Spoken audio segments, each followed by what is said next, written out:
maybe they're interviewing other candidates and it fulfills requirements. Like I'm not reporting anything. Like you're saying, like, hey, what's my sense? What is my feel?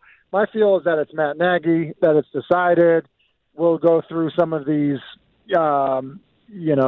exercises along the way here, but ultimately I think he's the offensive coordinator. Which deal you believe happens first? Derek Carr out of out of Las Vegas, or Aaron Rodgers out of Green Bay? Or do you think they'll push more so the Aaron Rodgers well into the offseason? I think they both get pushed a little bit. Now, the roster bonus scenario for Carr, I think essentially, and then I don't know how they get out of it, but basically a few days after the Super Bowl, next year is guaranteed, I believe, right? And potentially so say 2023 salary is guaranteed, and I think it's $33 million. And I want to say maybe 24 is guaranteed as well at like $7 million.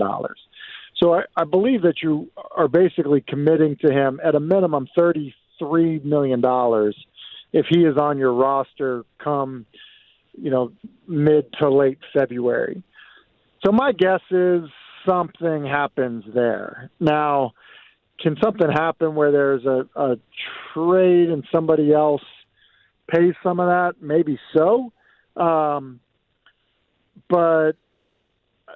I would guess that kind of forces things where Aaron Rodgers, all of his money kind of comes later. And I think that he's probably going to start to look at places that are better opportunities for him. So I would say that Rodgers happens later.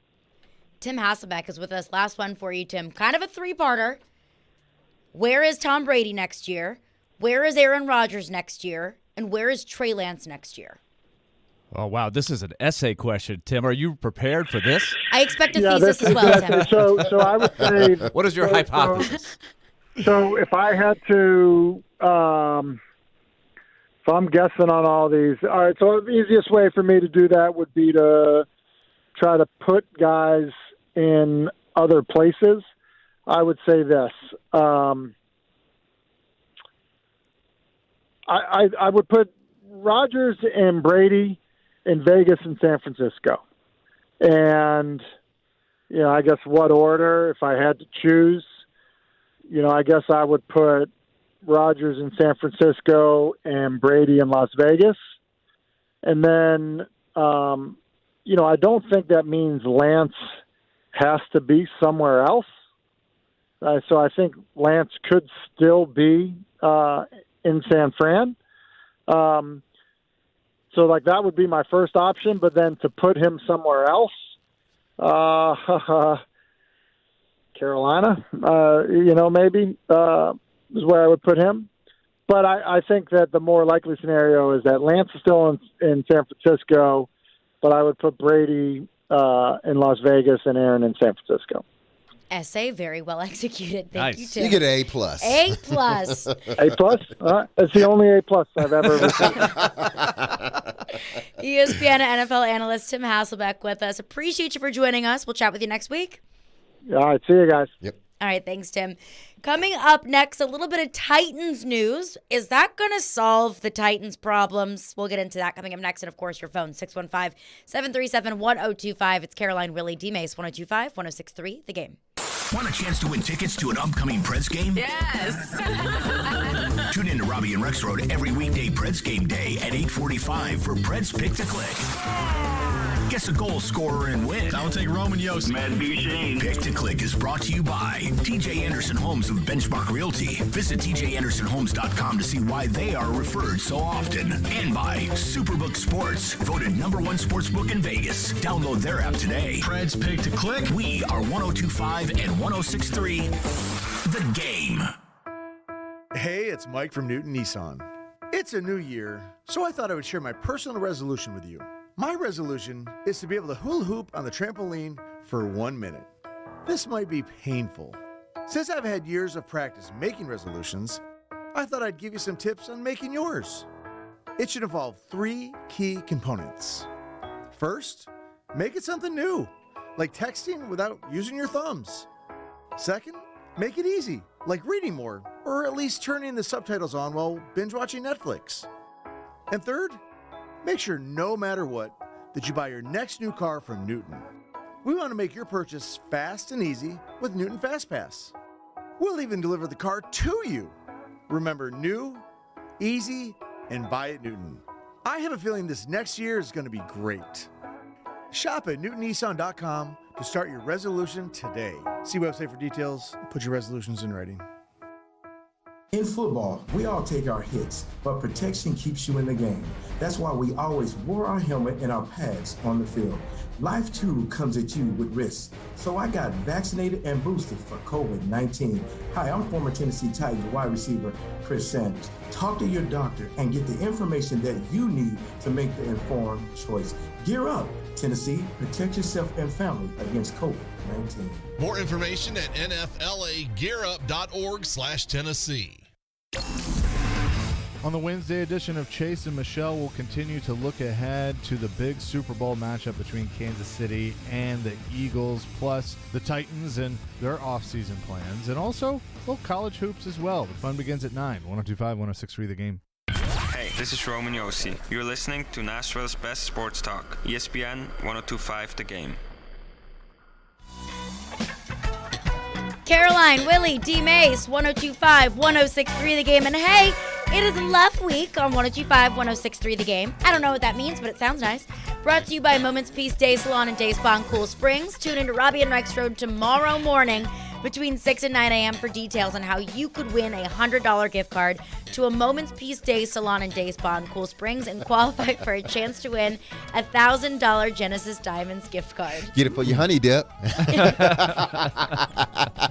Yeah, if a certain someone, a certain significant other of mine is listening, I do like diamonds. Hey, I do like diamonds. Your honey dip loves diamonds, so you better get it for $1,000. Pretty nice, pretty good penny. So a little bit of news coming out from the Tennessee Titans today that the Titans are switching to a turf field at Nissan Stadium in 2023. And you might be telling yourself, why the heck do I care about that? I don't play on that field. Why would I care?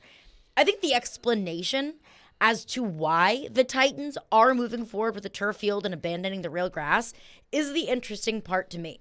This is an excerpt from the article that the Tennessee Titans put out. And Mike Vrabel said, there is nothing more important than the health and safety of our players. We've had a lot of issues with the grass at Nissan Stadium after a certain part of the season. It's hard to grow grass. It gets slick. We put new turf down. We try and put new sod down. It's slick. You see guys slipping. Those are real things that I've witnessed over my time here. Our grass surface is not on the level of some of the other grass surfaces across the NFL. At the beginning of the year, summer, training camp, early season, I can see it being very consistent.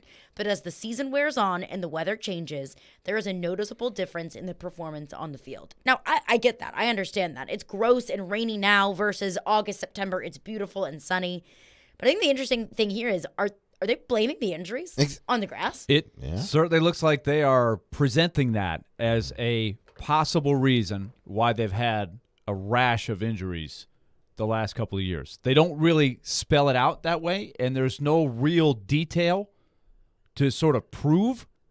And I don't know that it's something that could be proved, but they do say in here that because of this is a direct quote, and this is not from Vrabel, but this is in the release, because of the inconsistent, undependable grass surface, the Titans have seen a number of injuries take place at Nissan Stadium.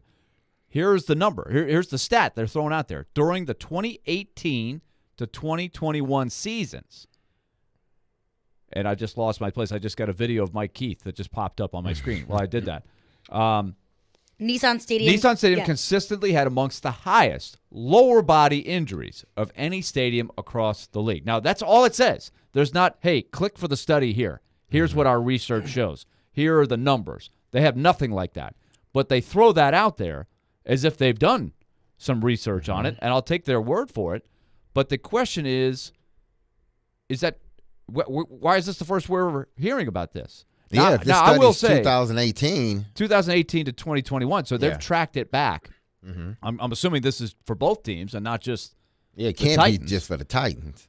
So that does sort of go against the general thought of when you play on grass, it's safer than playing on artificial surface. Right? But, We've okay. all sort of taken that to be the general consensus. And right? I would rather play on grass than field turf. But, okay, again, I can see why they would want artificial turf or, synthetic grass. I understand why. Because as good as the groundskeepers are, and they've been excellent over at the Titans facility, the way they have that practice field every day, the time that they put in, I've sat there and watched them when we do those shows. They're absolutely. wonderful. We get hit by the grass clippings Exactly. as soon as practice is over. They're out there immediately, and and I'm sure that's the same thing that they're doing over at the playing surface at Nissan Stadium. But once you get past a certain point of the year, because of the weather, it rains more in the wintertime than anything here in Nashville.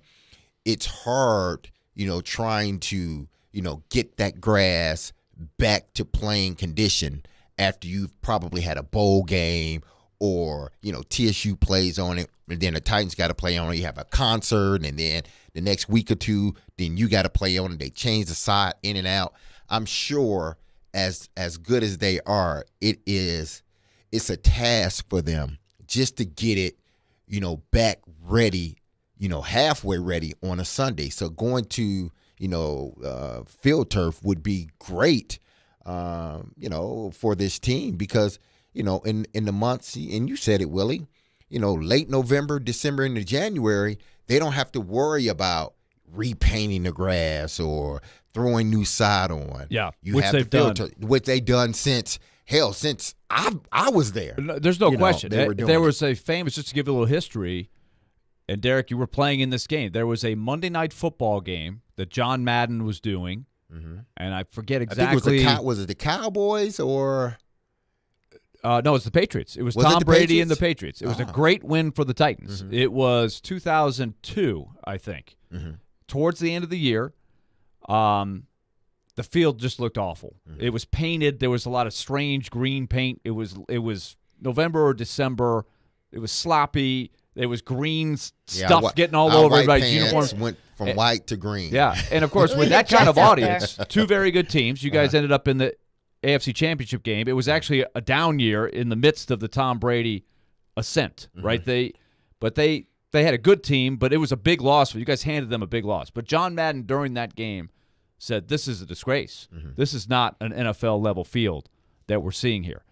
And I did learn from the late great Darrell Hammond. I don't know if you ever met Darrell. Like a Hall of Fame Arena Football League player for the Nashville Cats and several other teams. Ended up settling here in Nashville. I got to know him playing pickup basketball. Great guy. But he got his agronomy degree from Penn State. His graduate degree, he's a graduate assistant coach for Joe Paterno once upon a time. But he said he studied this, and he said this is a transition zone. And I was like, Darrell, why can't they grow their grass in there? He's like, he said, seriously, it's hard to do it in Nashville because of where it is. And they actually put that in the release here, the climate zone. It's a transition climate zone. So I knew this because of Darrell Hammond. May he rest in peace. Passed away from Lou Gehrig's disease a few years ago. It was a very sad situation. But I remember, Darrell, I've learned this from you, the transition zone. I had no idea what that meant, but it is true. It's hard to grow grass. You notice a lot of the high school fields, if you have Bermuda grass, late in the season, it's brown grass. It just completely turns brown because it goes dormant. And then you have to try to figure that high schools can't figure out how to switch grass like a golf course. Right. Good. So this is something they've been dealing with for a long time. But I think the Adams family always wanted to hold out and try everything they could to have a grass surface, but apparently they can't wait. The Adams family. But I did learn a lot about Nashville grass over the summer whenever it was Traylon Burke's allergies gate about Nashville grass. But I think the interesting thing is, because I get it. I get the transition to turf in terms of upkeep and maintenance. It's so much easier. It's there, to your point about the concerts and the games every week. You get TSU playing on Saturdays. It is so much easier to upkeep. But the injuries is a new thing. I've never heard that. Very strange. And one texter texts into the text line says, we should recall that Derrick Henry's injury occurred on artificial turf. It was in It was in Indianapolis. Yes. Yeah. And they mentioned the lower body injuries. Well, I'll just go through the lower body injuries off the top of my head. Harold Landry tore his ACL in training camp, on the practice fields. Traylon Burks had turf toe, and that's, you can get that on grass, you can get that on turf, and it was where it wasn't here. I don't think it happened here. Let's put that wherever to the it was. Ryan Tannehill's his ankle injury. It was somebody fell on Somebody fell on him. That wasn't due to grass. I don't think so. Jeffrey Simmons, somebody fell on him. Yeah. Bud Dupree had a hip issue, but I don't know if I could attribute that necessarily to grass. Yeah, you know what? I would, again, love to see more. They've clearly, at least they give the appearance that they've done some studying on this. Right. Now, Mike Vrabel's stuff seems to be what we would call anecdotal, right? Observation. This is just what he sees. But he seems to be talking more about the footing. And I get he's that. talking about guys That's a slipping. different guy. Guys slipping. They put the new sod down because the old grass is just not kept up. So and he's right. Guys were slipping in games. And I do think that happens. I've seen that happen many times at that field over the years. So this makes a lot of sense. But the injury thing is very puzzling. Is that something they needed to sell to ownership? Are you talking about other teams coming in here and getting injured? I've never heard that. I've never heard that Have either. you? No. Were they injured before they got to this field and then there's so much. I'd just love to know the studies. I'm not questioning it, but I'd love to see more. They're vague in describing. They're just saying lower body injuries. Well, what lower body injuries are you talking? Obviously, you did a study. What specific players? Because you did it on specific players. So what players had injuries that you are contributing to this field? Vrabel's right. The slipping, there was a lot of slipping toward the end of the season. And that was both with the Titans or whoever they played. And it had nothing necessarily to do with their shoe, whether you had screw ins or molded bottoms. If the grass is slick, you're gonna slide, regardless of the situation. But are you again, when you say injuries, obviously you did the work, so you can tell us specifically which injuries, which guys were injured, or you can give us a number. Like it was number 45 they got injured because. But this right here is just vague. I can go more so. I'm in more of agreement with Mike Vrabel than I am with the injury thing, because it doesn't seem like this surface has yielded a lot of lower body injuries from 2018 to now. It just doesn't seem that way. And since injuries were such a massive problem plaguing this team, how is turf going to fix that? Because I'm under the interpretation, and please correct me if I'm wrong, that turf is more conducive to injuries than natural grass might be. Because it doesn't give as much. ACL injuries where you get stuck in the turf. Look at Odell Beckham Jr. at SoFi in the Super Bowl. I mean, I think it's interesting. And we have one texter text in the text line, and I want to get your thoughts on it, D-Mase, as a former player, and how your mindset shifts and turf, grass, and how this impacts the team moving forward. We'll get into that. And, of course, your phones. Everything's on the table. Titans new fields, quarterback carousel, everything's on the table. 615-737-1025. Caroline, Willy, D-Mase, 1025, 106 through the game. Want the latest on college football and Nashville sports? He looks like 1,000 quarterbacks I've seen in a college game. Join Outkick 360's Chad Withrow every Friday at 5 with Stillman and Company. The coaching staff kept him and got rid of the other guys. He'll bring opinions and charisma for a full half hour every week. If he's so great in the locker room, then give him a coaching gig. Chad Withrow is presented by Two Rivers Ford. Custom order your new Ford from Two Rivers Ford on 102.5 and 106.3 The Game and the Game Nashville app.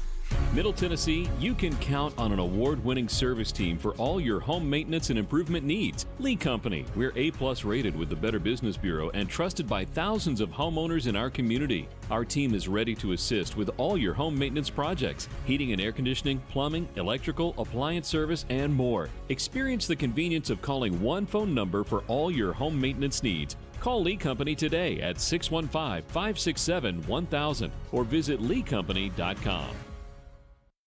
Creation CBD products. Creation began as our family's mission to provide the Nashville community with locally and organically sourced CBD products.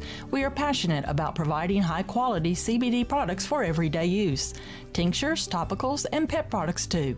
We are a Pick 10 company. Our hemp is organically grown and produced in Nashville, Tennessee, from sustainably sourced non-GMO genetics. All of our products are lab tested. Find all of our products at CreationCompany.com.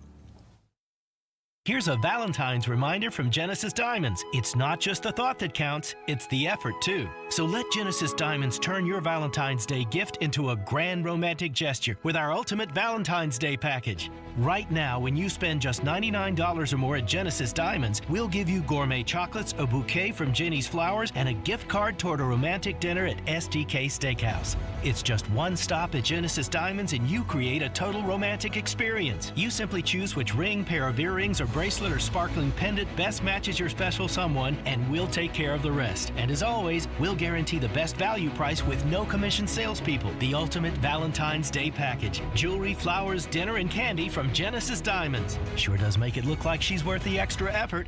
And that's the thought that really counts. Hurry in now because packages are limited. Genesis Diamonds in Green Hills and Cool Springs. Sometimes he gets lonely and needs some company.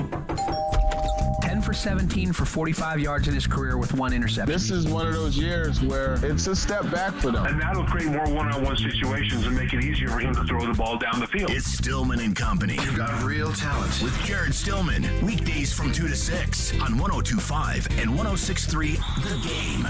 And the Game Nashville app. Having some fun in the midday. Yeah, it's awesome. This is Caroline, Willy, and D-Mase on 102.5 and 106.3 The Game and the Game Nashville app.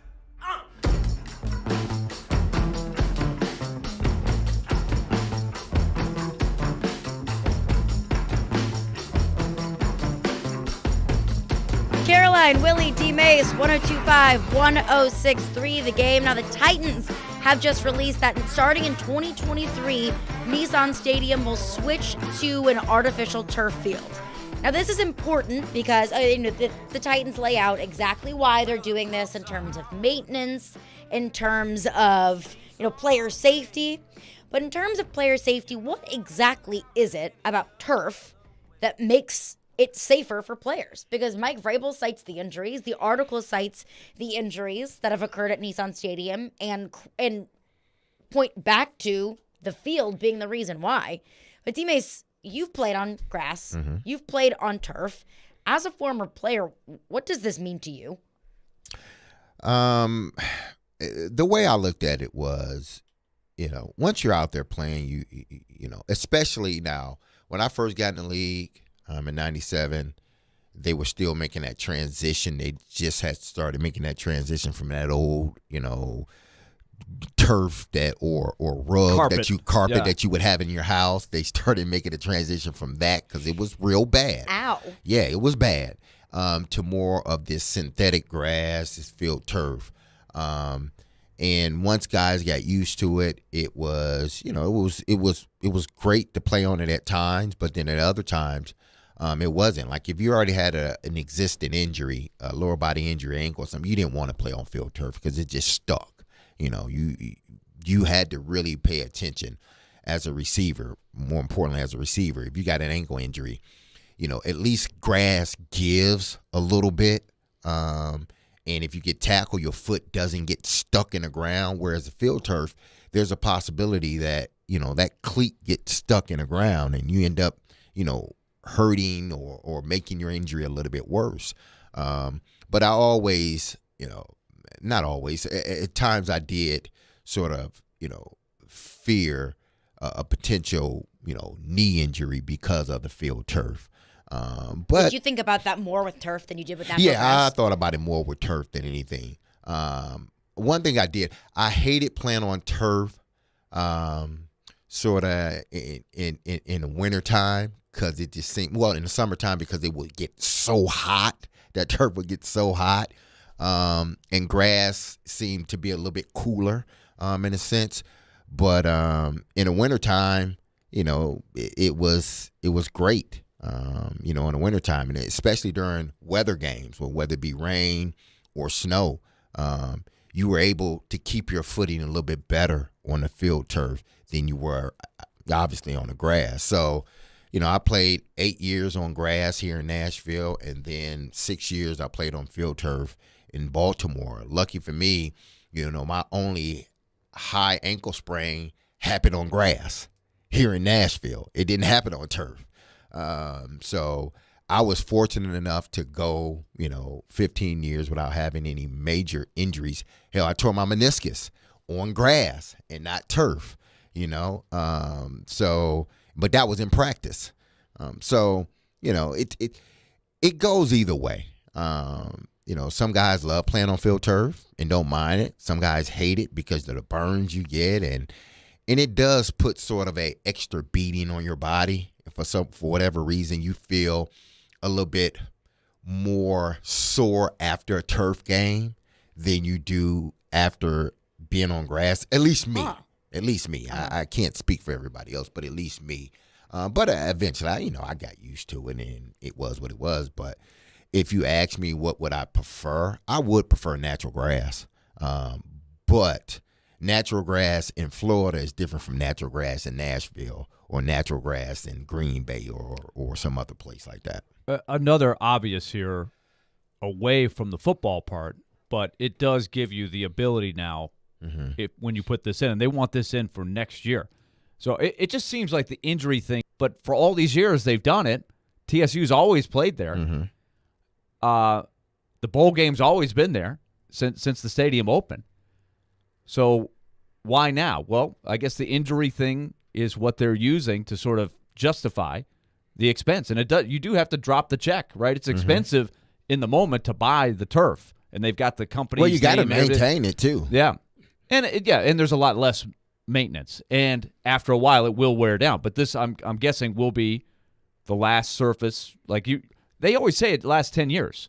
Right? That's what they justified. Neil O'Donnell, your former teammate, sells this field turf. He's been an employee for a long time. And what they say is every 10 years you should get a new one, but in that 10 years it's going to cost you less than it will cost you to upkeep your grass, right? And a lot less daily stuff. It will wear down over time. But you're only going to get, 2023? So 3-4 years maximum? Is there anything stopping them from moving it to the new stadium? I don't know if it could be picked up and taken to another place. That's a great question. I don't know. Probably can. Maybe you could. Sure. I don't know. I know at State Farm in Arizona, they have real grass in the arena, and they pick it up and roll it out. Right. They do that in the sun, water it. They did it in Houston, too. Yes. They did it in Houston where after the game, if they didn't have they had 2 weeks where they were removed from the stadium because they were on pallets. Right. They would take the pallets out, put them in the parking lot, and then so it can get the sun and everything else, water it, and then they would put it back in the stadium. Right. But the modern artificial surface, can that be moved from one to another? That's a good question. Maybe you can. But sometimes you just, playing on grass, you just like to get that dirt on you. Just like that. You'd like to walk out the stadium feeling like, you played a game. Oh, yeah. Same thing with baseball. I have to wash my jersey. Yeah. Baseball, more and more surfaces. It's so much easier to play these tournaments with rain and everything. Vanderbilt has done it. They play on turf. A lot of the SEC baseball stadiums have gone to turf. It's so much more convenient. You don't have to roll the tarp out and do all that. Golly, that used to be a nightmare because the players had to do that when I was playing at Vanderbilt. You get the call at 8 a.m. in the morning. You got to come down here, get the tarp on the field. It might rain today. Oh, no. I mean, the college student having to get up at 7 or 8 in the morning, that's a no bueno situation. Not. So it does save a lot of time and energy. And so a lot of youth fields to run these tournaments where you got games played all day. You get behind if it rains. You don't have people to, take care of the field. So it's going surface. But like you said, you don't come home and have the slide, the dirt on your pants. Mom, look at this. Oh, hey, son, you must have done well today. You're all dirty. That's good, right? You're on base. You were sliding. Now you don't know. And I do understand the move logistically. I understand in terms of maintenance, in terms of cost, in terms of concerts and other games and events that can be held at Nissan Stadium. All those things make total perfect sense to me. My only question is, how in the world Does this help with injuries? And one texter text in the text line says, this is taken straight from Google. Specifically, players have a 28% higher rate of non-contact lower extremity injuries when playing on artificial turf.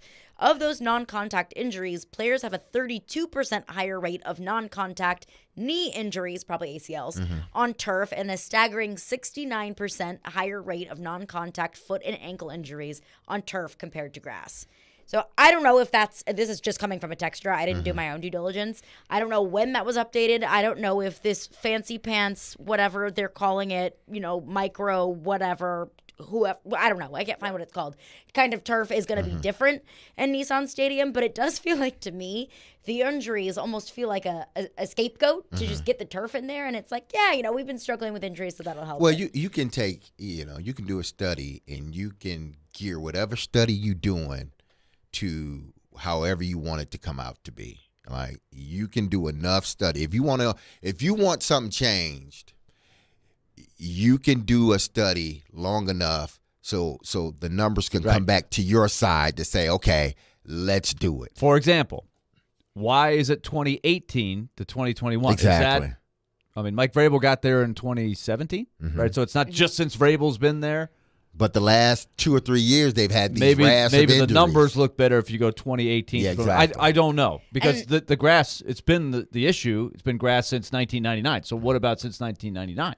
Yeah. And I don't know, did the matrix helix fibers with a corkscrew shape that this turf is going to have, is that what was born in 2018, and now they're looking at the more updated turf? I don't know. I don't know the answer So in to order that to question. play on that matrix turf, do I got to take the red pill or the blue pill? Oh, that's a good question. The two-tone blue pill. Exactly. Let's call up Keanu Reeves. Call up Lawrence Fishburne. Let's get a study on that. 615-737-1025 is our phone number. We'll continue to go back into your phones, your calls, your texts. We've been neglecting them, so I promise we'll get into them. But coming up next, looking at what we saw over this past weekend, how does that compare to the Titans? And what's the timeline for the Titans to get back in that conversation? We'll get into all of that coming up next. Caroline, Willy, D-Mase, 102.5, 106.3 The Game. You love the game. Predators win it in overtime. Touchdown, Tennessee. We live the game. My quarterback needs me to step up. He can make a defense pay. We are. 1, 2, 3, 9. I think it was a good game. You had a couple of big plays. Yossi scores. The Game.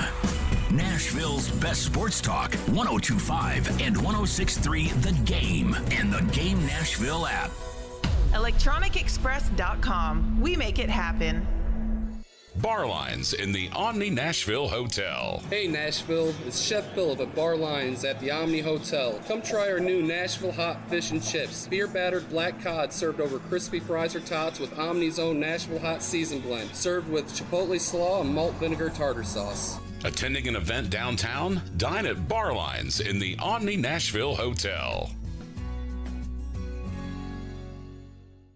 Hey, you think mortgage rates are still super high? Well, think again. Rates have plummeted to a 5-month low. Hey, Willy Donick here. Call my friends at Loan Pronto now to see how low rates are. It may be time to do that refinance you've been putting off, or time to get back to house hunting. If you're like a lot of people, you've got way too much credit card debt right now, and you're getting fleeced with 20+% interest charges every month, or maybe your current home rate is over 6%. So if that applies to any of you, listen, you can get a quick, easy refi at Loan Pronto. Wipe out all those cards, close in about 14 days, and cut your overall expenses by $500 a month or more. How does that sound to you? Right now, Loan Pronto is doing refis with APRs in the 4s. So call now to take advantage of this big rate drop. Get those credit cards to zero. Start that home improvement project, or get out of that 7% loan you were forced into last year. Here's the phone number, 615-499-5780. That's 615-499-5780, or go to loanpronto.com. Equal housing lender, NMLS 166-1781, subject to lender approval,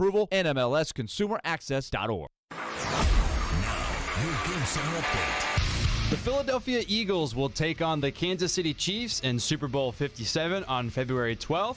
Former Titans wide receiver A.J. Brown and punter Brett Kern will make their first appearance in the championship game. And the Tennessee Titans are still searching for their next offensive coordinator. ESPN NFL analyst Tim Hasselbeck joined Caroline, Willy, and D-Mase today and shared his thoughts on the OC search. That's what it's my feel.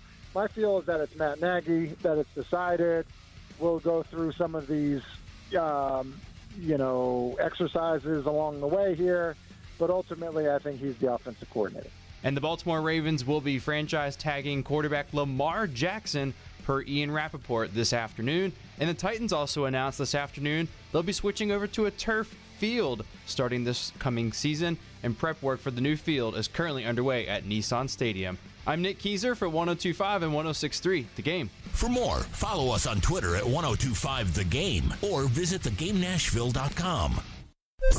Live from the Hiller Plumbing, Heating, Cooling, and Electrical Studios. WPRT FM Pegram, WPUZ HD2 Blue Verne. Bobby and Rex Road. Chase and Michelle. Caroline, Willy, D-Mase. Stone Company. Nashville's best sports talk. Crank it up. 1025 and 1063. Crank City score. On both sides of the ball. One big possession. Touchdown, Middle Tennessee. The Game. A Cromwell media station. Covering your teams and the news of the day. Ladies and gentlemen. This is Caroline, Willy, and D-Mase. It was pleasant to listen to. With Caroline Fenton, Willy Donick, and former NFL wide receiver Derek Mason. You are hands down my favorite radio personalities of all time. On 1025 and 1063 The Game and the Game Nashville app. With no further ado,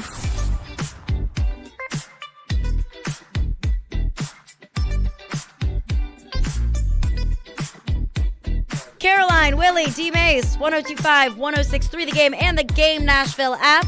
We are live from the Hiller Plumbing, Heating, Cooling, and Electrical Game Studios. And you can watch us streaming live on Twitch, Twitter, YouTube, and Facebook Live as you can every day. Our video streaming is brought to you by Superbook. So when I was watching the games this weekend, one snooze fest and one really exciting game, I was kind of looking at it through the lens of the Titans, of the Tennessee Titans, of what do these teams have that the Titans don't? It's like when you see your ex and they have somebody new and you're like, what do they have that I don't have?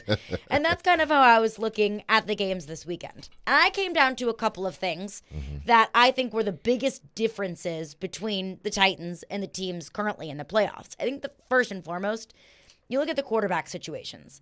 That every team in the playoffs either had an elite quarterback or was elite around them. And it's pretty obvious. In the NFC Championship, you had two quarterbacks that were good, not elite, but elite around them. I think that from top to bottom, all the way around, the 49ers and the Eagles have two of the best, if not the best rosters in the NFL.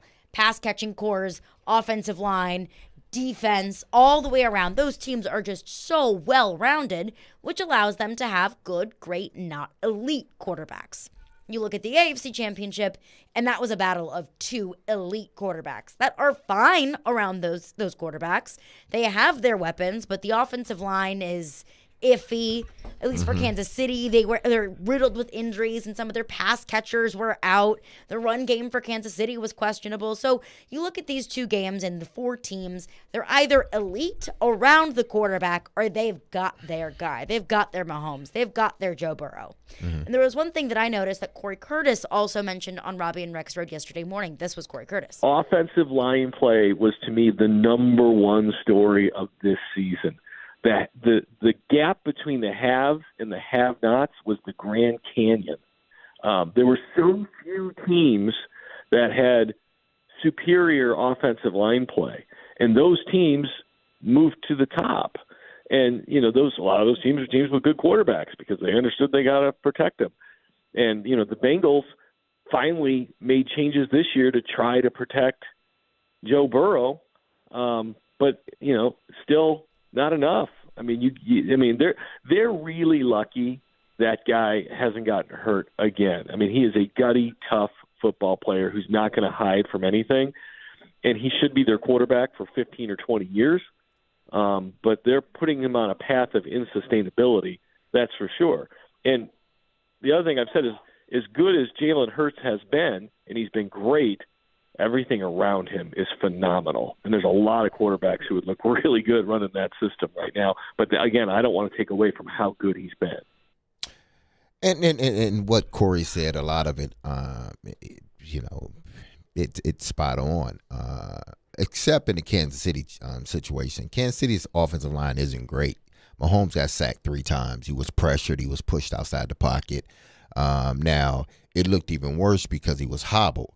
But Cincinnati still got pressure on Mahomes. So the equalizer, again, was the quarterback, even in Joe Burrow. in his case, last year sacked 8 or 9 times here in Nashville.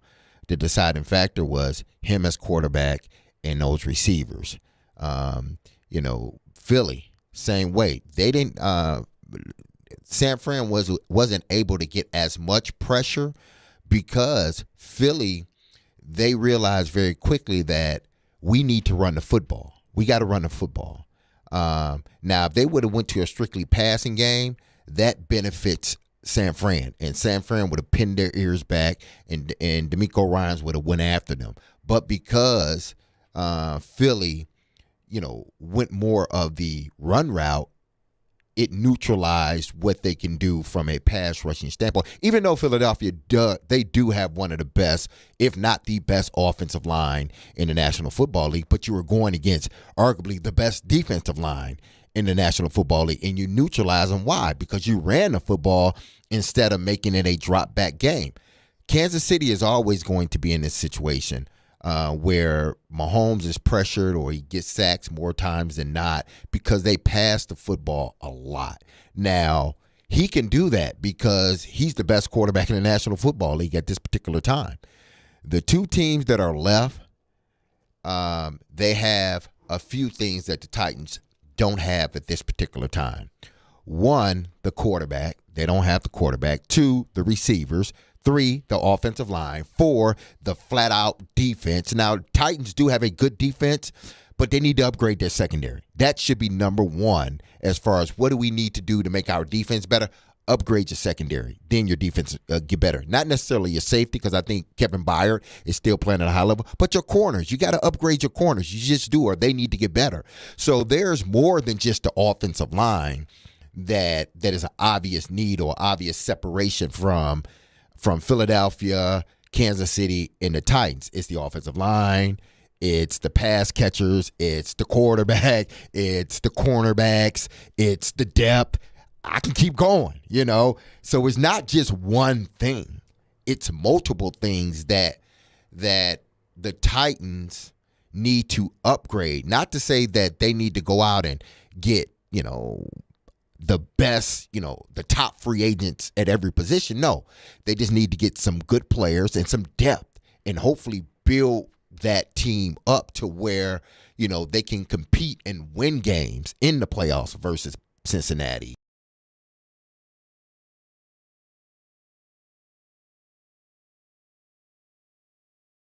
Those teams, whether, they can go out and get a quarterback, but if they don't show up that offensive line or that defense from a pass defense standpoint, then, what are you doing? I think, again, to be fair, let's remember how much they have been decimated from the injuries. Like, what they had was going to be a lot better than it turned out to be. I think had it not been for some really bad luck on injuries, maybe because of the grass. I guess we're blaming it on the grass. I guess that's the case. But I look at the two teams that have made the Super Bowl, and I see teams that have been smart. One team has the franchise quarterback, and they have transitioned from his first contract to the second contract. They've made smart decisions on who they can keep to stay elite, who they could part with and live with it. Tyreek Hill being a main example, and still have Patrick Mahomes lead the way with less resources around him because they're paying him more. I see the Eagles going a different way, and that is, hey, we got our quarterback in the second round. Hey, we got something here. We have a quarterback on his first contract who's not taking up a lot of the salary cap. Let's make smart decisions around him. Hey, let's go for it. Let's try to add another receiver. We drafted Devontae Smith in the first round. Let's give him the running mate. Let's trade for A.J. Brown. We have the ability to do this. We can pay an A.J. Brown. We're not paying Jalen Hurts that much. Hey, we've got this really good offensive line. So it's an evolving thing, right? It's not any one formula that has to be the formula. It's recognizing what you have, what you need. Everybody's going to miss on some stuff. But are you making the smart decisions? You got to draft well, right? That goes without saying. You need to have some smart draft picks, but also recognizing what you need and using the right resources to go get it. There's more than one way to do it. And then the other thing I think what separates those two teams from the Titans and other teams is the play calling from an offensive standpoint. arguably the greatest offensive play caller in this generation is Andy Reid. And the second best was also in the NFC Championship. Exactly, absolutely. And then you have Philadelphia's offensive coordinator. Can't even pronounce his last name. How do you pronounce this? Shane Steichen? Steichen. I think so. He's doing I'm not saying he's a great play caller because he's still young in the game, but he's doing a really good job at knowing the playmakers that he has and using those playmakers. But if you take those playmakers away outside, we are going to figure out how to run the football. And we're going to do it. It's sort of like that Bill Belichick thing. Mm-hmm. Like, listen, we can go out one week and we can pass the ball 40 times and win. And then everybody says, well, they're a passing team.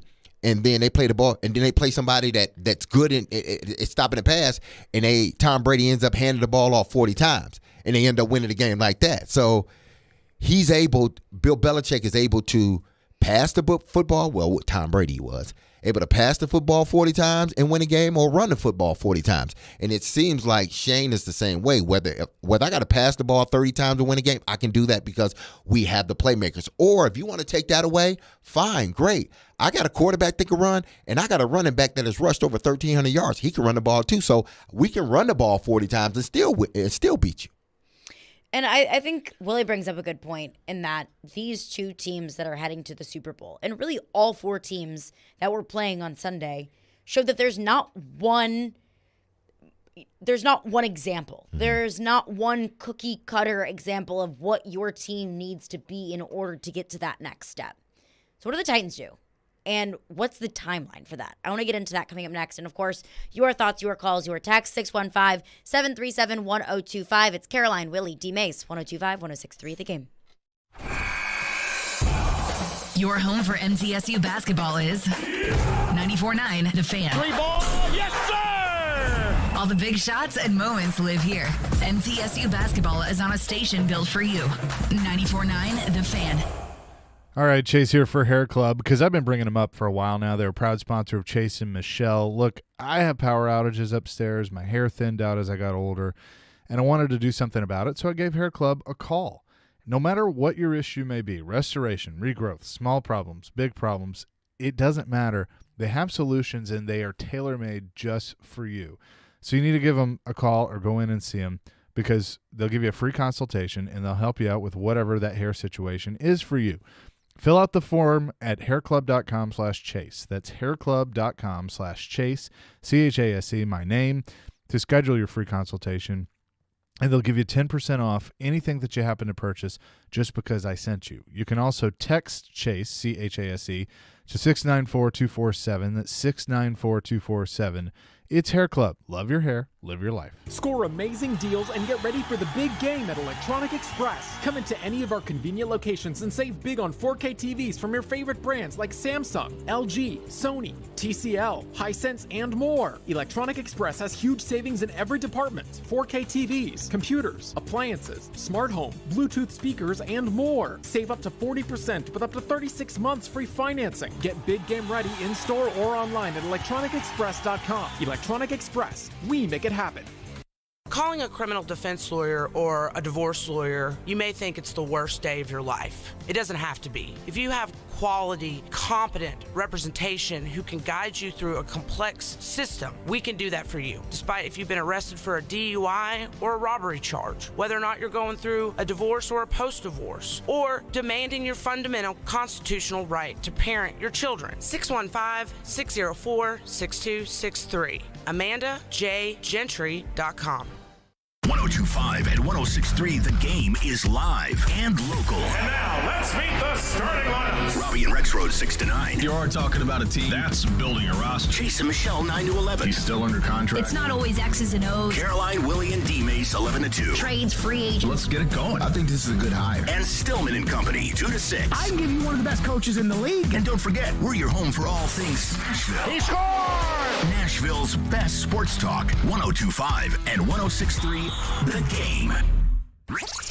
Anyone want to tell me what happened? Did you miss any of today's show? It's okay. It's fine. Don't worry. Subscribe to the Caroline, Willy, and D-Mase podcast on Apple, Spotify, and other podcast platforms, or by going to thegamenashville.com. All right, I'll give it a shot.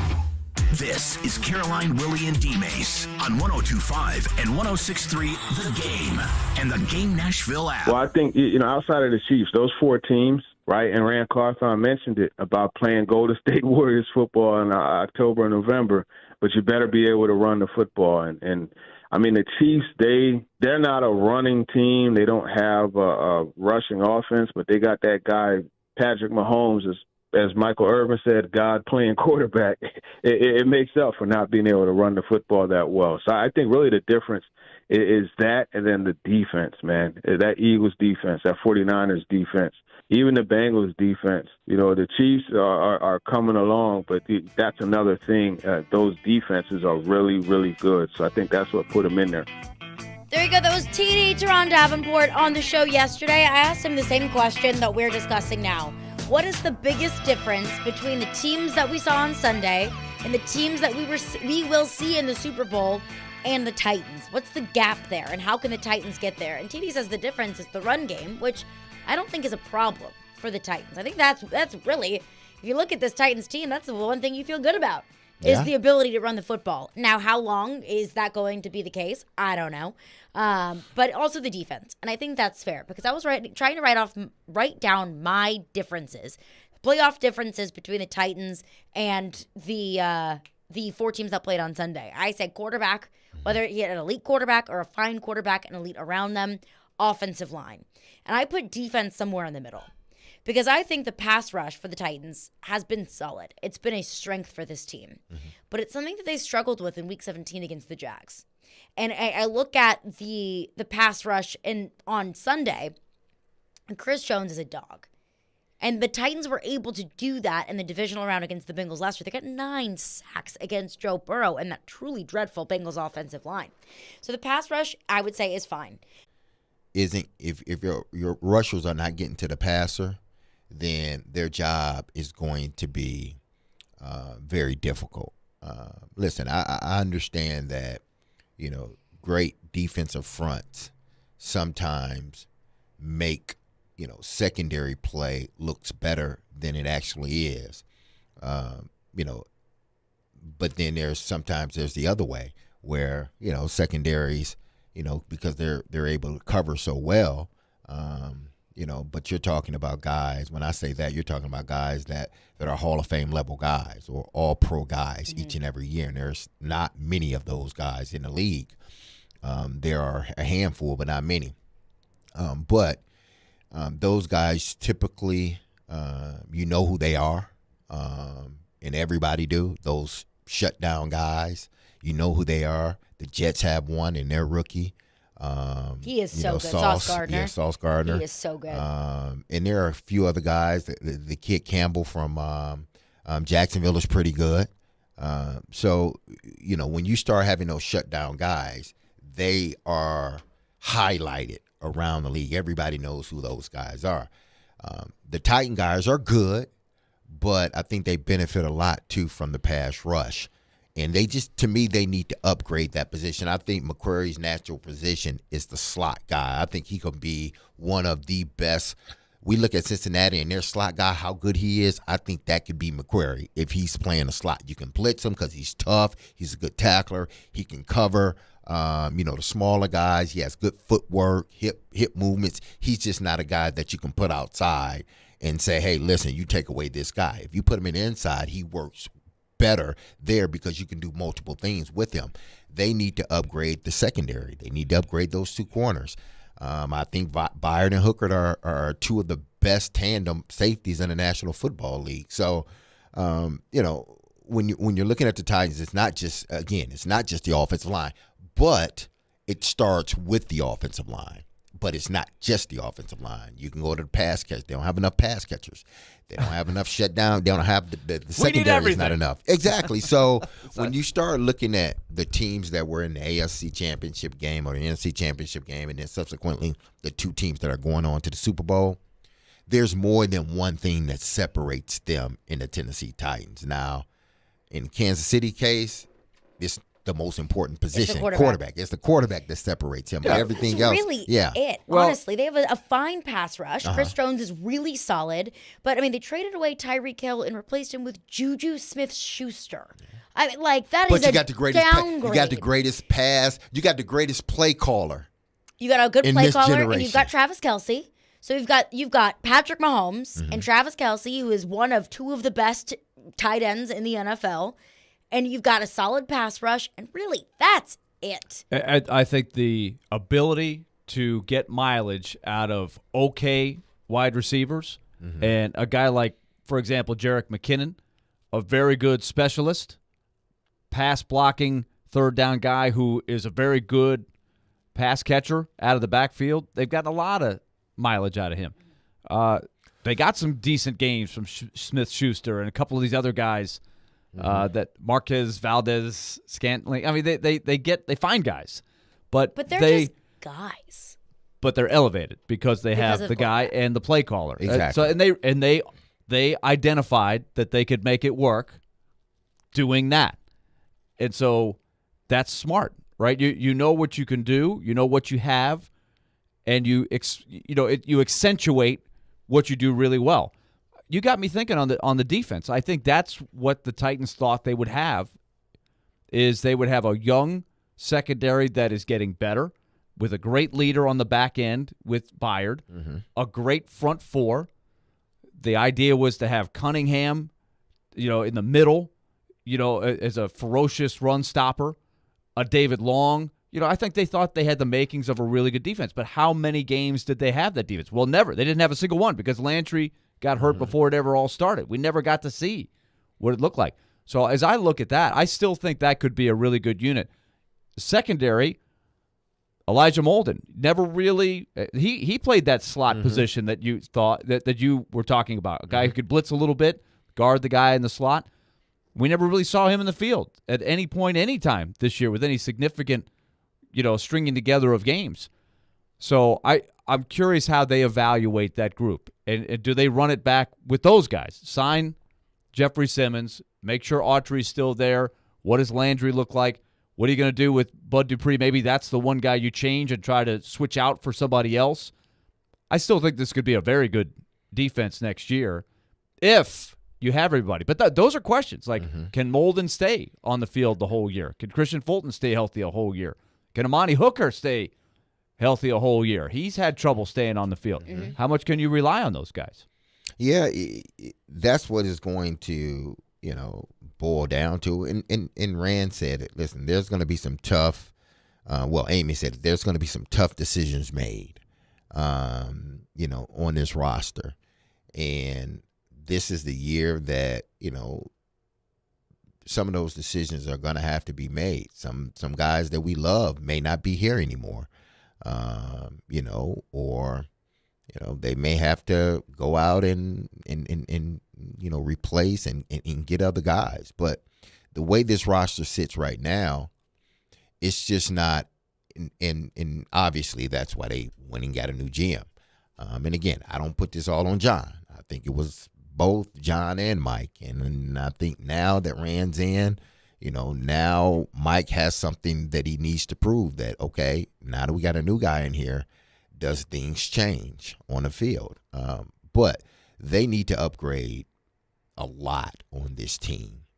And it's been a 2-year process. This team didn't just all of a sudden this year fall off the map. I know they had a first-round bye, and I know they were the number 1 seed last year, but this has been slowly going downhill since last season with the depth. They just managed to make it work. Guys came in and they played their role. Guys they were pulling off other teams. Guys that were or not on other teams they were pulling in, and they made it work. But the roster wasn't getting upgraded. They were just putting Band-Aids on everything. So this roster has been going downhill the last 2 seasons. And with that being said, going into this offseason, this is the most important offseason, I believe, for this franchise in regards to where they go forward. They got to build this roster up, and it's going to take more than 1 year to do it. But this year's critical for them to get that ball rolling. But When you say it's been going downhill since last year, at what point? I think the whole season. I think they were able to make it. See, like all last season. Yeah, I think when they started getting those injuries, winning masked a lot of inefficiencies in your team. You make it work however you make it work, you make it work. And you may have ran into a team that wasn't fully healthy like you. You may have ran into the team at a right time or the worst time. But you can't just look at the record and say, well, they were the number 1 seed last year, so they wasn't that bad. If you look deeper into it, this team has been going downhill because they relied so heavy on guys that they were pulling from other places. These are not guys that they were signing to long-term deals. Because they lost a lot of their core guys. Exactly. Lawan, core guy, out second game. Landry never played a game. Those guys make a lot of money. Dupree, very rarely available. Those are huge chunks of your salary cap. So you're relying too much on those guys. I don't think any team can overcome exactly. That's what I'm saying is you put so much money and so heavy in these guys, and I get it, rightfully so. But when they go down, when you have these rash of injuries, if your roster isn't built from the bottom up, if you don't have that depth that you need to continue, winning and continue to be a force in this league, eventually it will show up, But so when you say winning masked a lot of last season, what else matters? I understand it, but it doesn't matter until it matters. It doesn't matter, and it mattered this year. Last year it didn't matter because they were winning, and everybody was like, "Hey, Vrabel's doing," which he was doing a good job. And the injuries weren't the problem last year. It was Ryan Tannehill's 3 interceptions in the playoff game. But he doesn't throw those interceptions. But they still had a lot of injuries last year. They had a lot of injuries, but they had pretty much everybody back by the time the playoffs started. That's what they were hoping. That's what was all of our starters will be back when we play Cincinnati, and they were. They went through the fire, survived, got the number 1 seed, which was a great accomplishment. Had everything lined up, had everybody back, and then that happened in the playoffs. That's what's disappointing. But then they didn't do enough the next following season to start to build that roster back up because, again, they got injuries, but this time they were not able to overcome the injuries. Why? Because their quarterback got hurt. Now, see, when your quarterback is there and he's good, not to saying Ryan is great, but he's good enough to win you games. As long as that quarterback is there, then okay, we can do some things. AJ was there and he made plays and whatnot. But the minute your quarterback goes down, you really start to see how much of a deficiency you have on your team. Because when our quarterback goes down, we try to lean on everything else. Well, we don't have the depth to do it. And the lack of depth didn't just happen this season. It was going on last season, but because Ryan played all the games, he was able to win games against teams that were dealing with injuries too. So I say this. I've been screaming this for the longest. This roster from top to bottom isn't a good roster. They're top heavy. The bottom of this roster isn't good, and it showed this year. Even though they battled and fought, but at the end of the day, they just were not good enough. From player 1 to player 52, they were not good enough to overcome the injuries. We'll get into your phones on this coming up next, 615-737-1025. Right to your phones coming up next. Plus, how some decisions from some quarterbacks in the league could affect the Titans as they go around the quarterback carousel. We'll get into all of that coming up next. It's Caroline, Willy, D-Mase, 102.5, 106 for the game. Hey, I'm Ryan Johansson, and this is Smashville. Back to Johansson, and Johansson tips it in with one hand on the stick. You're listening to the flagship of the Nashville Predators radio network, ESPN 102.5, The Game. All right, the final drive for the championship is here. And you know what? There's no better place to wager on the football title tilt than Superbook Sports. It's my official sports book. Superbook features the best menu of prop bets in the business, plus you can check out their special odds boosts and promotions over at Superbook.com. They have over 3 decades of odds-making experience in Las Vegas, and there's no better place to wager than Superbook Sports. You can win some money as one lucky team will win the championship. Is it Kansas City? Is it Philadelphia? Philadelphia, a 2-point favorite in the big game. You can also go in there and bet on different player props, first touchdown scores. They have all that up. You can even bet on next year's championship odds. They have that at Superbook.com and on the Superbook Sports app. Download that Superbook Sports app today. Visit Superbook.com for terms and conditions. Gambling problem? Call 1-800-889-9789. In St. Pete, Clearwater, Florida, the fun extends beyond the beach. Because here, the arts are alive, the food is al fresco, and the nightlife is electric. So let's forget the cold and find our place in the sun. Let's explore captivating collections at the Salvador Dali Museum and bask in bay views from the St. Pete Pier. Let's fill up on fresh cod cuisine and catch up over cold craft beer on rooftop patios.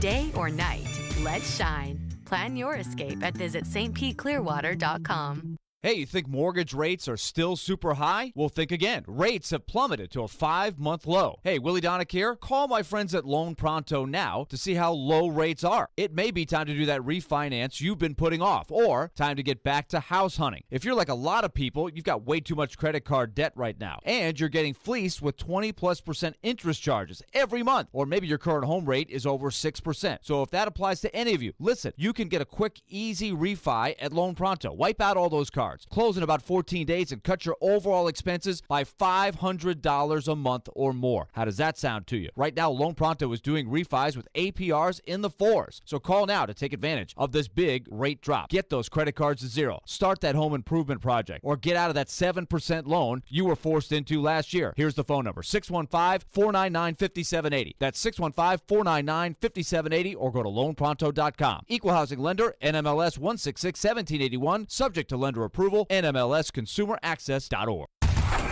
TSU basketball lives on 102.1 The Ville.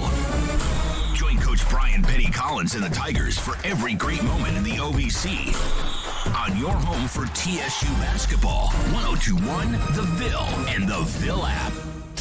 Hey, this is John Hines, and you're listening to Nashville's best sports talk, ESPN 102.5 The Game. I just want to say thank you guys for everything this year. I really appreciate all your effort, and I know it's hard for you guys too. It's hard for us players to make it through, and you guys got a tough job, and I appreciate all that you guys do to cover us and everyone who watches and is a big fan of the sport. We're very grateful for everyone's support, and hopefully, I love this organization. It's a great place to be, and thank you everybody for welcoming me. All you regulars, and just very grateful for the respect, and I hope I gave the same thing back to you guys. So thank you very much. Appreciate it. There you go. That was Tom Brady in his post-game press conference after the Buccaneers got bounced in the wild card round of the playoffs. And I teased something, but then Willy and D-Mase got into it at the break, and I believe that everybody deserves to hear what they were talking about. D-Mase, your claim is that the Titans weren't able to compete because the bottom of the roster wasn't good enough. Yes. Willy, your rebuttal. Well, I looked at I tried to be fair to what happened last year. How was the team built to be successful? And this is, I won't even go to the A.J. Brown trade because they made that trade. Yeah, you can't. I don't think in hindsight anybody would argue that they were better off making that trade. I think I really would have loved to have seen how the team looked with him back in the lineup. But how was the team built to be successful? A rising defense that had really started to become a force by the end of 2 years ago, in 2021, when they were the number 1 seed. A solid running game that goes maybe a little bit against the grain, that forces you to defend a physical, top-level runner, a solid veteran quarterback. I think that, I could have – that's why the A.J. Brown thing puzzled me as much as it did. But I think you identify in this league what you can do well, and you try to accentuate what you do well and mask the weaknesses. What were the weaknesses? Well, they didn't have a great offensive line. They don't have great depth at wide receiver, especially putting all your eggs in a rookie basket there. But I try to be fair and say, what team could sustain injuries to the following? Just on defense. Forget about the offensive line, but just on defense. Your top corner, Christian Fulton. One of your most underrated players, maybe one of the most underrated players in the game, in Danico Autry. Your franchise defensive player in Jeffrey Simmons, compromised with the injury he had. Bud Dupree, constantly dealing with something. I don't need to never even having Harold Landry. D-Mase's disgust for Bud Dupree is my favorite bit on this show. But the fact is and that Bud's probably a good guy. I know he's a good guy. The but fact still. is that Bud Dupree had a heavy price tag to him, and they're trying to overcome that. Even when he was on the field, wasn't a huge difference, but throw him out if you want to. But you never even got a chance to play one game with Harold Landry, a guy that you went out of your way to sign long term. Then also on top of that, David Long got hurt. Zach Cunningham was hurt. Amani Hooker was hurt. Pretty much everybody but Kevin Byard was hurt. You never had Elijah Molden. What team would have the depth to sustain those types of injuries? That's just on defense. I'm not even talking about offense. What team would? I mean, number one, they lost their quarterback for 5 games, and I pointed that out. I said last year when they had all of these injuries, the one injury that they didn't have and they couldn't afford to have was the quarterback. Had Ryan Tannehill got hurt last year, I guarantee you would have saw the same thing last year as you saw this year, because they needed someone in that quarterback space that was a guy that was capable of winning games. Whiteside or Woodside wasn't capable of winning games last year. I'm just going to put that. I believe that because he's not here any longer. Had they thought he could win games, he would still be on this roster. They wouldn't have allowed him to go to the practice squad and eventually be picked up by anybody in the NFL. But the concerning thing is that they passed over Logan Woodside for Malik Willis. Exactly. They thought that Malik Willis was going to be able to win games more so than Logan Woodside would. And that's a completely different story for a different day, but still concerning. Exactly. So when I say, because this is what Amy said. Rand was one of those, she really honed in and zeroed in on Rand because of his ability to evaluate and build up rosters. The rosters build up from the bottom up. Now you need your quarterback. You need some players, but if you're going to sustain success, because injuries happen in this game, you better be able to evaluate the bottom of your roster and make sure that you got guys that can come in and step in and play. All right, I know that's a theme of yours. Let me flip it to the other side. Let's talk about the top of the roster. Okay? The top of the roster for the Chiefs, Mahomes, Kelsey, Jones on defense, right? They've got a pretty hellacious top of the roster. Yeah. But and so you got to have a few of those guys. Yeah, right? I'm not taking that away from it. So when we're talking about the top of the Titans roster, who are those guys? Let's go down. Henry, Tannehill, Simmons. Well, I mean, Autry. Tannehill. I mean, you got to put him at the top of the roster because he's the quarterback, and he's won a bunch of games. You're making my point for me, though. How many game-changing guys do they have on the roster? Simmons for sure. Henry for sure. Byard, I guess. He's still in. Yeah, he's still in that. Okay, so they got 3 guys. Then we're kind of struggling to find other guys, right? So can you win? I mean, what about the top of the roster? Like I think it's more about the top. They traded another guy that was a game changer. That was the other decision that they made. So I think Amy Adams, if I were her, I would be more sore at that. I do think the A.J. Brown thing was at the heart. But this team, this team has shown if they are healthy, all 11 on offense and on defense, they can compete and win against any team, just about any team in the National Football League when they're healthy. Even when they're not healthy. Exactly. So I'm not worried about the 11 starters, even though I do believe they need to upgrade their secondary. I truly believe that. And the offensive line, obviously, because the injury. But when you start looking past the 11 on defense and 11 on offense, they struggled so much because they didn't have people to come in and replace a Taylor Lewan and replace a Ben Jones and replace a who did they trade? Who did they allow at Buffalo? Roger Saffold. Yeah, Roger Saffold. When Nate Davis went down, it was hard for them to replace him and still get to think about. But think about the number of the amount of names we've mentioned in the last 2 segments of key guys that went down with injuries. But what I'm saying is nobody can replace all those guys. Every team has injuries in this league. I think we are not that many. we don't know that because we don't follow those teams. I Hell, think it's San fair to say. Francisco was down to their third-string quarterback and went on a 7-game win streak. I think that's what people that are is missing. The exception. I understand that that's an exception, but if you do a good job at evaluating that second tier of players, because you know in this business it's 100% injury ridden. It's gonna happen. You're gonna get injured or you're gonna get hurt. 100%. No team is void of it. Nobody. Mm-hmm. So with that being said, you got to be able to look at your roster and say, I got my 11 guys. They're starters. I know we're good there. But then behind them, if something happens, where are we? Well, we saw with the Tennessee Titans, when something happens, they were not in a good place this year. And it just didn't start this year. That's what I'm saying. Like last year, even though they had a lot of injuries, guys were not out for a long period of time other than Derrick Henry. But when they got back to the playoffs, Julio was in and out, in and out, in and out. Yeah, that's a different story. Eye roll. But even when they got in the playoffs, everybody was healthy. This year, if Traylon Burks goes down, they have no pass catchers, no legitimate pass catchers that's going to threaten anybody. Taylor Lewan goes down, they ain't got nobody to play left tackle that you don't have to worry about. Let's say that. Okay, if David Long Jr. goes down for 4 or 5 games, I like Dylan Cole, but I don't think the defense is different when David Long Jr. is not in the game. Sure. It's a lot different from that linebacker standpoint. Rand is probably looking at this roster and saying, listen, yeah, we got some players, on that front line, whether it be defense or offense, that are really good.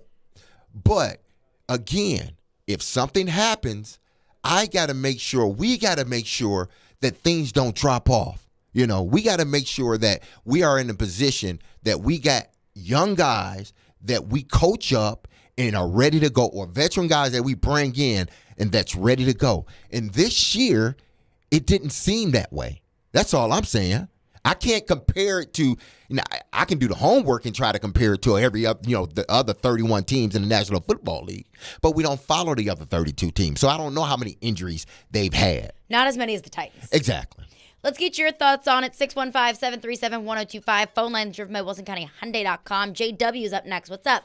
I was just going to point out, back when D-Mase was playing, the few times they managed to knock Steve out, you had Neil O'Donnell walk right in, and they kept right on going. Nah. Yeah, thanks for your call, JW. And I think that there are certain instances, to a certain extent, there's a certain threshold that you can continue with business as usual. You look at, let's take the Chiefs, for example. They had Isaiah Pacheco, who was a 7th-round pick, who's been a really solid running back for them. You lose Mecole Hardman, you lose Juju Smith-Schuster, and Travis Kelce can pick up all of the slack. The Cincinnati Bengals, Joe Mixon goes down. Well, Samaje Perine just ran all over the Titans in the middle of the season. Jamar Chase has a hip injury. Well, T. Higgins has got it. So I think there's a certain threshold that when your roster is adequately stocked with playmakers, one goes down, you're okay. One on offense and one on defense, you're okay. This team started 2 steps behind everybody else because John Robinson neglected some of the positions on this roster. Offensive line, completely neglected in the offseason. Pass catchers, to your point, Traylon Burks goes down, you don't have anybody. And that might be part of the reason why John Robinson isn't here anymore. You're making my case. But I do think that there is a certain extent where the Titans had so many injuries and I don't think there's a team in the league that could have overcome it. When you're down to your Mario Edwards and your Andrew Adams and your Dylan Coles, and no disrespect to those guys, but they are not starters in the NFL. When you're down to those guys, and then those guys are on the injury report, and now you're down to your guys below your guys, I don't know how you overcome that. So I do think that there is a little bit of a balance between the two. This team was not properly stocked up with playmakers, but also all those playmakers went down, and the playmakers behind him went down, and the playmakers behind him went down. So this team was plagued from the very beginning. But again, to me, and you're right, Caroline, but that shouldn't happen at every position. Like, I should look to a position like last year when Derrick Henry got hurt. Well, we went to Dante Foreman, and we didn't miss a beat. Not to say he was Derrick Henry, because he's not, but they made sure they had that position. Why? Because they are a run-based team. So we want to make sure we have somebody behind Derek that can go and get it at the same that Derek and run the same way that Derek run. The physicality in his running. Didn't have the speed of Derrick Henry. He's not Derrick Henry, but they still were able to be physical as an offensive unit because of Dante Foreman. They lost, A.J. Brown was in and out, or Julio Jones was in and out. Well, they had other guys that came in and sort of did the thing, but they had because they could run the ball. They could run the ball, but they had the one guy, A.J. Brown, out there majority of the time. So when it happens across the board with every position, that's when you have a problem. If it's just one position, okay, but we got another sewed up, okay, we can deal with that. But when it happens at the receiver position, at the tackle position, at the guard position, at the cornerback position, we have a problem now. Coming up next, I'm willing to entertain anything if the Titans can upgrade the quarterback position. But there's one thing another team is doing that I'm not willing to do. And we'll get into that coming up next. It's Caroline, Willy, D-Mase, 102.5, 106.3 The Game. White 85! Every team needs a quarterback. White 85! Take! That's why we have Hasselbeck, bootleg, rollout, toss, touchdown! Tim.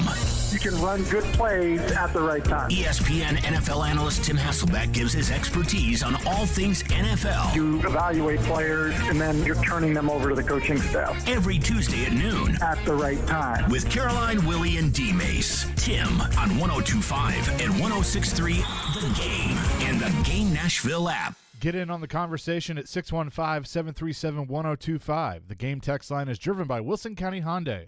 Online at wilsoncountyhyundai.com. Want to be the real hero this Valentine's? Genesis Diamonds makes it easy with the Total Romance Package. It's the jewelry, the flowers, the candy, and the dinner out. All the key ingredients for a memorable Valentine's celebration. Here's how it works. When you buy any piece of jewelry for just $99 or more, we'll give you some gourmet chocolates, a bouquet of flowers from Jenny's Flowers, and a gift card toward dinner at STK Steakhouse. We've pulled together some wonderful Valentine gift ideas for the occasion. Rings, earrings, pendants, bracelets, bands, affordable timeless gifts she can enjoy for years. And of course, if you're thinking of getting engaged this Valentine's, Genesis can create the ring of her dreams with our dazzling GIA diamonds and designer mountings. Unlimited possibilities. So bring the sparkle and the romance with one-stop shopping at Genesis Diamonds. Spend just $99 or more with us and get the flowers, the chocolate, and gift card for dinner as our gift. Happy Valentine's Day from Genesis Diamonds, Green Hills and Cool Springs. Limited quantity. See store for details. Let's tell you about Lee Company, 615-567-1000 or LeeCompany.com. Proud sponsor of our Nashville Predators coverage, which is we got the All-Star break going on here over the weekend. So look forward to that with UC Soros playing. On the other side, you'll be hearing all kinds of things about Lee Company when the Predators resume. In the meantime, always keep the phone number top of mind, 615-567-1000 or LeeCompany.com. Remember, general maintenance, home or at work. Bad weather, something going on, issues with the back fence or back door or windows, you can always call Lee Company. They will come out and serve you. Issues with your heating unit, of course. Just pick up the phone, 615-567-1000, or go to LeeCompany.com. It's Lee Company. Let their decades of expertise go to work for you. The 17th Annual Father and Son Bowl is February 11th. This event is a fun day of flag football, tailgate food, door prizes, a skill zone, and more. Every year sells out, so register now. Go to FatherSonBowl.com. That's FatherSonBowl.com. They're insightful. To me, you got a left guard situation you got to figure out. Credible. I trust this guy more than this guy. But sometimes they just argue. Why do you like the NFL playoffs? Those teams lose I don't want college football to be the NFL. When they get... Robbie Stanley and Joe Rexroad are Robbie and Rexroad. Weekdays from 6 to 9 on 102.5 and 106.3 The Game and the Game Nashville app. Having some fun in the midday. Okay, that's really fun. This is Caroline, Willy, and D-Mase. It's a good source of energy because it's live. On 102.5 and 106.3 The Game and the Game Nashville app. Caroline, Willy, D-Mase, 102.5, 106.3 The Game and the Game Nashville app. Adam Schefter was on the Pat McAfee show earlier this week talking about Aaron Rodgers' potential landing spots. He said it's his opinion, and I agree, that the Green Bay Packers likely will trade Aaron Rodgers. If they do trade Aaron Rodgers, which he also reported was a very likely possibility, that he's going to an AFC team. So he and Pat McAfee were discussing potential landing spots for Aaron Rodgers. Mentioned the Colts, mentioned the Jets. The Titans were also in that conversation. Also mentioned the Raiders. Now, I'm willing to entertain whatever it would take, to at least hear whatever it would take to upgrade the Titans at the quarterback position. Whether you like Aaron Rodgers or you don't, Aaron Rodgers undoubtedly is an upgrade at the quarterback position. So I'm willing to negotiate and discuss whatever it would take to potentially get Aaron Rodgers. Of course, Aaron Rodgers isn't your only option. But the one thing that I'm not willing to do to get Aaron Rodgers is what Broncos modeled to a T. Last year, Denver wanted to upgrade at quarterback. They wanted Aaron Rodgers.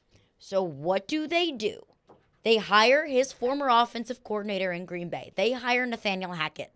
They don't get Aaron Rodgers. He goes back to Green Bay. They settle for Russell Wilson. They say it was their first option. And I think that is a lie. Because why else would you hire Nathaniel Hackett? And we saw that Nathaniel Hackett was such a disaster in Denver. He was fired before the season even ended. He didn't even last a full year in Denver. And to be completely honest with you, I kind of thought that was probably it for Nathaniel Hackett. Maybe he was going to go to the Nick Saban School of Offensive Analysts at Alabama, and that was kind of going to be, the next landing spot for Nathaniel Hackett. But no! He gets hired by the New York Jets to be their next offensive coordinator. And Ryan Clark was on Get Up earlier this week and discussed why that was such a bad idea. We did it in Denver. Oh, Nathaniel Hackett's going to Denver. The whole offseason, we're going to speculate if they're going to get Aaron Rodgers. Aaron Rodgers doesn't go. Nathaniel Hackett is actually terrible at coaching. He's terrible at managing an offense. He's terrible at decision making. But now let's bring him to the Jets, because is it about any quarterbacks that he's connected to? And then Robert Saleh, well, everybody in this league's connected. At least lie better. You know why you went out and got him. You didn't go get him because he just performed this phenomenal deed in Denver. He actually showed you that he can't command a locker room. He can't hold it in all. He can't hold it all together himself. And now we're going to ask that guy to be the offensive coordinator in New York, which is the worst place to be anything and not be good at it, just because he might get Aaron Rodgers, understanding what it's going to take to get Aaron Rodgers to be the quarterback of your team, and watching Aaron Rodgers play last year without Devontae Adams and thinking that that's going to be the guy that's going to come be the savior of this team that hasn't been to the Super Bowl and I don't know how dang long. And I'm surprised that Ryan went that route, because he knows, just like any other player that's played in this league, there's a difference from being a head coach. Yes, in OC. I don't understand the argument. I don't understand. The Jets aren't moving aside a good young head coach in Robert Saleh, absolutely, who has built a foundation. He's gone through the fire. They have the makings of a good team. They're not moving him aside to make Nathaniel Hackett their head coach. They're making Nathaniel Hackett the offensive coordinator. Yes, that's a sensible move. He was a good coordinator, and whether you say it was because of Aaron Rodgers or not, and I would prescribe to a lot of it. When you have that quarterback when you have that type of guy at quarterback, then it makes your job a little bit easier. But he proved to be a really good coordinator, offensive coordinator with the Green Bay Packers. Just like Josh McDaniel. I don't think Josh McDaniels is a great head coach. I think he's a hell of a play caller. Yeah. I don't think he's a great head coach. I think if he ever was to get fired with the Raiders, he would get another offensive coordinator job in a heartbeat. Why? Because he knows how to call plays. Nathaniel Hackett is not going there to manage the team. He's going there to call plays, which he's proven. And there's a big difference. He can do it. When you got to be the head coach and call plays, well, he proved it enough in Green Bay. Because he didn't call plays in Green Bay. Well, he proved it enough. Whether he called all the plays or some of the plays, he proved that he can do a good job at the role he was in. He's going to the Jets. They're not asking him to manage the team. They're asking him to be a play caller. That's all they're asking. And I'm sure there will be input from the other offensive staff. So the argument that, he was a horrible head coach, why did they hire him as a offensive coordinator? I can give you several head coaches that were horrible, but they are damn good play callers. So that I don't know why he went down that road with that argument. To me, that's a bad argument to make. I could see if he was going from Denver to the Jets as a head coach, and they're firing their head coach. But I'm like, what are they doing? I think Robert Saleh is a pretty solid young head coach, and that team is young. Mm-hmm. Let's not forget they were at one point 6-2, 6-3. Mm-hmm. They lost Breece Hall, who was having a really good season. He's a young running back. He was averaging 5.8 yards per carry. He tears his ACL. They've got Garrett Wilson, a young receiver. They've still got Corey Davis. They've got Elijah Moore. I mean, they've got some pieces, and I like their defense. I can see the Jets going, okay, we've gone through the fire here. We've done the rebuilding thing. Give us a quarterback like Aaron Rodgers, we could win.